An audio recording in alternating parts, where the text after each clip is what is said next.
Welcome back to 2K electronics in Tamil guys. நான் வந்து Anuranjith. So இன்னைக்கு நம்ம என்ன பார்க்க போறோம் அப்படின்னா, ஒரு ஸ்டாண்டர்டான பைத்தான் ஃபைல் எப்படி ரைட் பண்றது அப்படின்றத பார்க்க போறோம். ஸோ ஸ்டாண்டர்டான பைத்தான் ஃபைல் அப்படின்னா என்னன்னா, இதுக்கு முன்னாடி நம்ம டைப் பண்ணியிருந்ததுக்கு முன்னாடி நம்ம டியூட்டோரியல்ஸ்ல நம்ம எழுதியிருந்ததும் பைத்தான் ஃபைல் தான். ஸோ அதுல வந்து பாத்தீங்கன்னா ஒரு ஸ்டாண்டர்டான ஃபார்மேட் இருக்காது.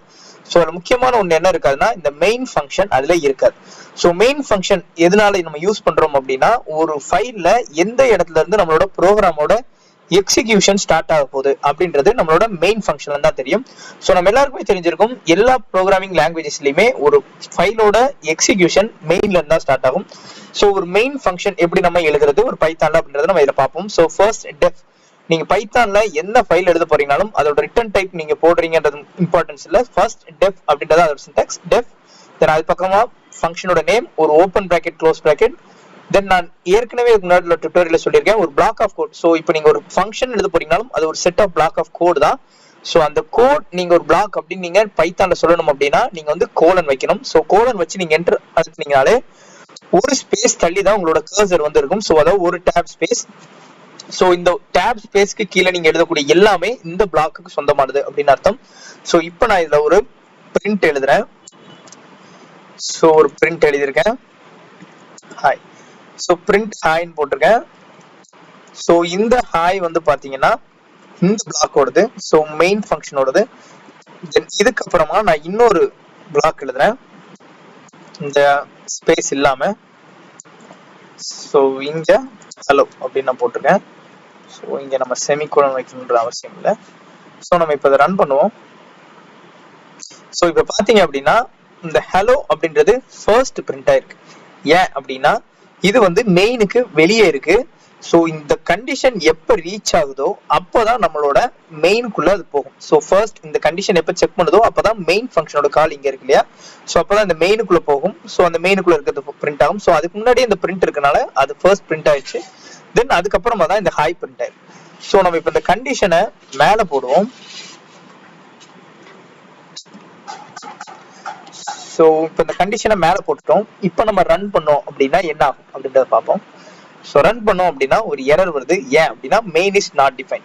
ஸோ ஃபர்ஸ்ட் உங்களோட பைத்தான் இன்டர்பிரேட்டர் இந்த லைனுக்கு வரும்போது அதுல ஒரு கண்டிஷன் இருக்கு. ஸோ இந்த டபுள் அண்டர் ஸ்கோர் இருக்கு இல்லையா. ஸோ இது எல்லாமே சிஸ்டம் கால்ஸ் மாதிரி தான். ஸோ இது எல்லாமே அதுல இருக்கும். தென் இது ஒரு ஸ்ட்ரிங் அப்படின்றாலும் அதை எடுத்துரும்.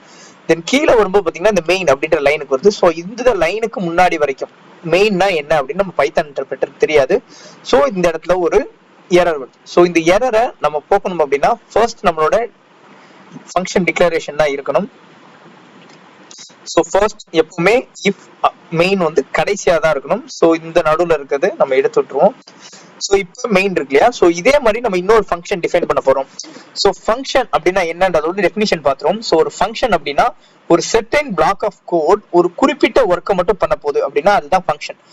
ஸோ ஒரு ஃபங்க்ஷன் இப்போ நம்ம இதுல வந்து ஒரு ரெண்டு வேல்யூ ஆட் பண்றோம்னு வச்சுக்கோங்க.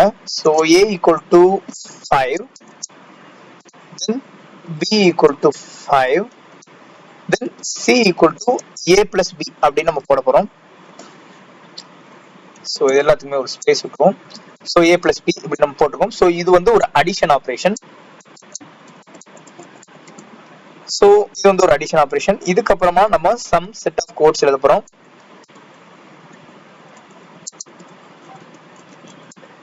ஸோ இப்போ மறுபடியும் நான் ஒரு ரெண்டு வேல்யூ ஆட் பண்ண வேண்டியிருக்கு. ஸோ அந்த ரெண்டு வேல்யூ என்னன்னா d equal to 4, e equal to 6. So மறுபடியும் ஒரு ரெண்டு வேல்யூ ஆட் பண்ண வேண்டியிருக்கு. இதை வந்து நான் f equal to d plus e. So இப்படி போட்டிருக்கேன். இப்போ மறுபடியும் சம் செட் ஆஃப் ஸ்டேட்மெண்ட்ஸ் போடுறேன்.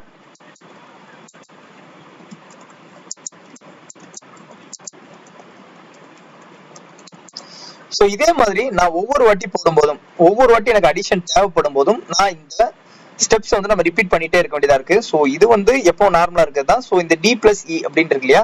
ஸோ இப்போ வந்து நமக்கு ரெண்டு வேரியபிள்னால d plus e மட்டும் போட்டுருக்கோம். இதே நமக்கு ஒரு 10 வேரியபிள் இருக்குன்னா d plus e plus f அப்படின்னு நம்ம வந்து எக்ஸ்டெண்ட் பண்ணிட்டே போவோம் இல்லையா. ஸோ இந்த மாதிரி கோட் ரிப்பீட்டபிலிட்டி ஆகுது இல்லையா. ஸோ இந்த ரிப்பீட்டபிலிட்டி ஆகும்போது நம்மளோட கோட் லென்த் இன்க்ரீஸ் ஆகுது. ஸோ இதை குறைக்கிறதுக்காக நம்ம யூஸ் பண்ண போறது தான் ஒரு ஃபங்க்ஷன். ஸோ அந்த ஃபங்க்ஷன் என்ன பண்ணணும்னா நான் ஃபர்ஸ்டே சொல்லியிருந்தேன், அது வந்து ஒரு பிளாக் ஆஃப் கோட் தான். ஸோ அந்த பிளாக்கை நம்ம ஃபர்ஸ்ட் டிஃபைன் பண்ணுவோம். டெஃப் ஆட் ஸோ அதே ஓப்பன் பிராக்கெட் க்ளோஸ் பிராக்கெட், அதுக்குள்ள நம்ம இப்போ நமக்கு ரெண்டு வேல்யூ ஆட் பண்ண போறோம் அப்படின்னா ரெண்டு வேல்யூ நீங்க எடுத்துக்கங்க, add 1, add 2. ஸோ ரெண்டு வேல்யூ எடுத்திருக்கேன். இப்போ add 1 plus add 2 add.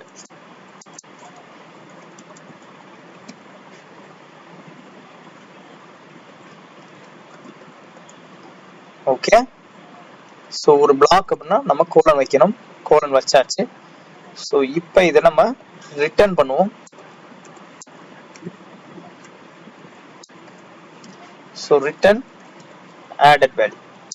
So added value நம்ம ரிட்டர்ன் பண்ண போறோம். ஸோ இந்த பிளாக் ஆஃப் கோடோட ஒர்க் என்ன அப்படின்னா ஒரு சர்டன் வேல்யூஸ் நம்ம எந்த வேல்யூ வேணா கொடுக்கலாம். ஸோ இங்க வந்து ஏபி கொடுத்துருக்கோம் இல்லையா, ஸோ ஏபி டிஇ எந்த வேல்யூ வேணா இருக்கலாம். நீங்க இதை எத்தனை தடவை நீங்க கால் பண்ணீங்கனாலும் ஜஸ்ட் நீங்க என்ன பண்ணா போதும் அப்படின்னா, இப்போ நீங்க ஒரு புதுசா வேல்யூ எஃப் எடுத்து ஜி ஈக்குவல் டு ஆட், இப்போ நீங்க ஒரு ரெண்டு வேல்யூ கொடுக்க போறீங்க. ஸோ இங்க 4 6 கொடுத்துருக்கோம் இல்லையா, ஸோ நம்ம இங்க வந்து 6, 7. ஸோ 6, 7 நம்ம ரெண்டு வேல்யூ கொடுக்குறோம். தென் அதுக்கப்புறமா h equal to add 7, 8. So நம்ம இது ஒவ்வொரு தடவையும் இந்த மாதிரி add நம்ம எழுத வேண்டியதில்லை. நம்ம ஒரு தடவை எழுதிட்டு அந்த கோடை நம்ம எத்தனை தடவைனாலும் ரீயூஸ் பண்ணிக்கலாம். ஸோ இந்த மாதிரியான எக்ஸஸ் லைன்ஸ் வந்து நமக்கு மிச்சமாகும். ஸோ இதுதான் ஒரு ஃபங்க்ஷனோட வேலை. ஸோ இதுக்கு முன்னாடி நம்ம மேத் அப்படின்னு ஒரு லைப்ரரி பார்த்துருப்போம், ஒரு மாடியூல் இம்போர்ட் மேத் அப்படின்னு நம்ம போட்டிருந்தோம் இல்லையா. ஸோ அந்த மேத்துக்குள்ள ஸ்கொயர் ரூட் அப்படிலாம் நிறைய விஷயங்கள் அவங்க போட்டு இருப்பாங்க. ஸோ அது எல்லாமே அவங்க இந்த மாதிரியான ஒரு ஃபங்க்ஷன்ஸாக தான் எழுதியிருப்பாங்க. ஸோ நம்ம ஒரு மேத் அப்படி இல்லை, ஸ்கொயர் ரூட்டுக்கு நம்ம ஒரு வேல்யூ பாஸ் பண்ணியிருப்போம் இல்லையா, ஸோ அந்த வேல்யூ தான் இந்த இடத்துல நம்ம ஆட் அப்படின்னு நம்ம கொடுக்குறோம். ஸோ இப்படி வரக்கூடிய வேல்யூஸ்க்கு பேர் என்ன அப்படின்னா இதுதான் ஆர்குமெண்ட். ஸோ இது வந்து ஃபங்க்ஷன் நேம், இது வந்து டெஃப், தென் ஃபங்க்ஷன் நேம், அந்த பிராக்கெட்ஸ்குள்ள இருக்கிற பேர் வந்து ஆர்குமெண்ட்ஸ். ஸோ எப்பவுமே ஒரு ஃபங்க்ஷனுக்கு நம்ம ஆர்குமெண்ட் மூலியமா தான் வேல்யூ பாஸ் பண்ணுவோம். நீங்க இந்த இடத்துல என்ன வேல்யூ கொடுக்குறீங்களோ, ஸோ ஃபர்ஸ்ட் 6 கொடுத்தீங்கன்னா அந்த 6 வந்து இந்த add 1 அப்படின்ற இடத்துல வந்து ஸ்டோர் ஆயிருக்கும்.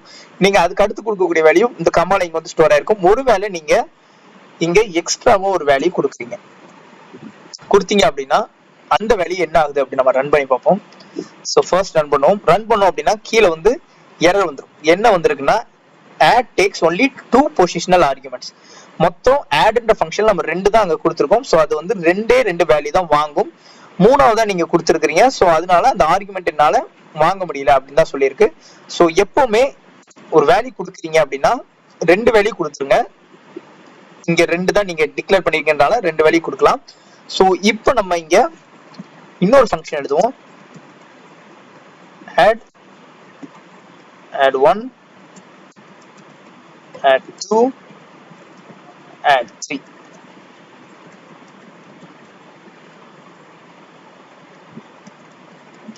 ஸோ இங்க நம்ம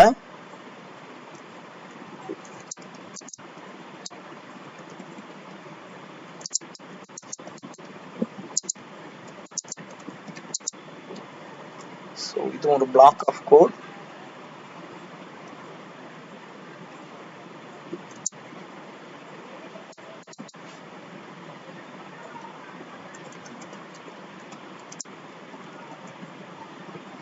ஓகே, இப்போ நம்ம ஒரு 3 வேல்யூ கொடுக்குறோம் அப்படின்னா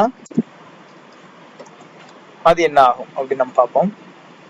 ஸோ இப்போ நம்ம பண்ணோம் அப்படின்னா அதுல வந்து ஒரு எரர் வருது. என்ன வருது அப்படின்னா add missing 1 record positional argument. So என்ன அப்படின்னா நம்ம ஃபர்ஸ்ட் இந்த இடத்துல G6,7 கொடுத்துருக்கோம் இல்லையா. ஸோ இந்த 6,7 என்ன பண்ணும்னா இந்த ஆடுக்கு தான் போகும்.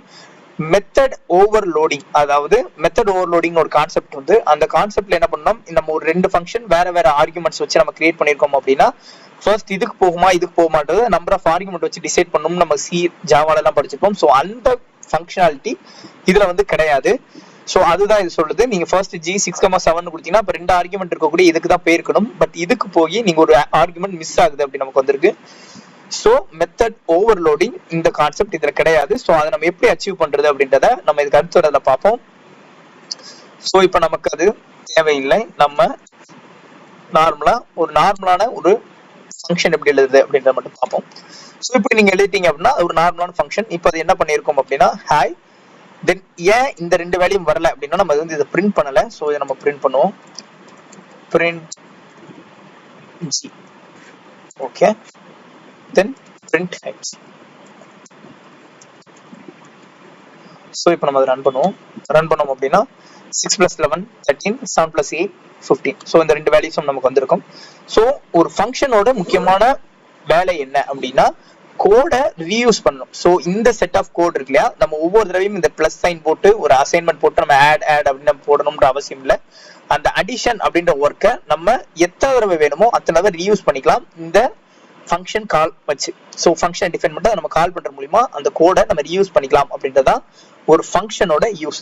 ஸோ இது வந்து ஒரு சின்ன செட் ஆஃப் கோட். இதுல வந்து 2 லைன் ஆஃப் கோட்ஸ் தான் இருக்கு. ஸோ இதை நம்ம ரீயூஸ் பண்றது எவ்வளவு எஃபிஷியன்டா இருக்கும்னா நம்மளோட கோடோட லென்த்தை பொறுத்து. ஸோ இதே ஒரு 100 லைன்ஸ் நம்ம யூஸ் பண்ண போறோம் அப்படின்னா அது வந்து உங்களுக்கு ரொம்ப கிரேட்டர் அட்வான்டேஜா இருக்கும் நீங்க அதை ஒரு ஃபங்க்ஷனா யூஸ் பண்ணீங்கன்னா. ஸோ இது வந்து அடிஷனுக்கு மட்டும் ஒரு ஃபங்க்ஷன் இருக்கு இல்லையா. ஸோ இதே நீங்க ஒரு கால்குலேட்டர் அப்படின்றதே ஒரு ஃபங்க்ஷனா வச்சிருக்கீங்கன்னா அது எல்லா செட் ஆஃப் கால்குலேஷன்ஸும் பண்ணும் அப்படின்னா அந்த மாதிரியான நேரத்துல உங்களுக்கு இந்த ஃபங்க்ஷன் அப்படின்ற ஒரு கான்செப்ட் வந்து உங்களுக்கு ரொம்ப யூஸ்ஃபுல்லா இருக்கும். ஸோ இதுக்கப்புறம் நம்ம எப்படி மெத்தட், அதாவது ஃபங்க்ஷன் இருக்கு, இன்னொரு பேர் வந்து method. So method overloading concept. Then இந்த இடத்துல நம்ம ஆட் 1 போட்டுருக்கோம் இல்லையா. ஸோ இந்த ஆர்குமெண்ட் இதோட ஸ்கோப் எவ்வளவு தூரம் இருக்கும். ஸோ இந்த ஆட் 1ன்றதை நீங்க எங்கெல்லாம் கால் பண்ணலாம். ஸோ இங்க இருக்கிற ஏவை இங்க யூஸ் பண்ண முடியாது. ஸோ அதே மாதிரி இங்க இருக்க ஆடை இங்க யூஸ் பண்ண முடியுமா முடியாதா, இதையெல்லாம் நம்ம இதுக்கப்புறம் வர போற கமிங் டியூட்டோரியல்ஸ்ல பார்ப்போம். தேங்க்யூ ஃபார் வாட்சிங் this video. Stay connected with 2K Electronics in Tamil. Thank you for watching.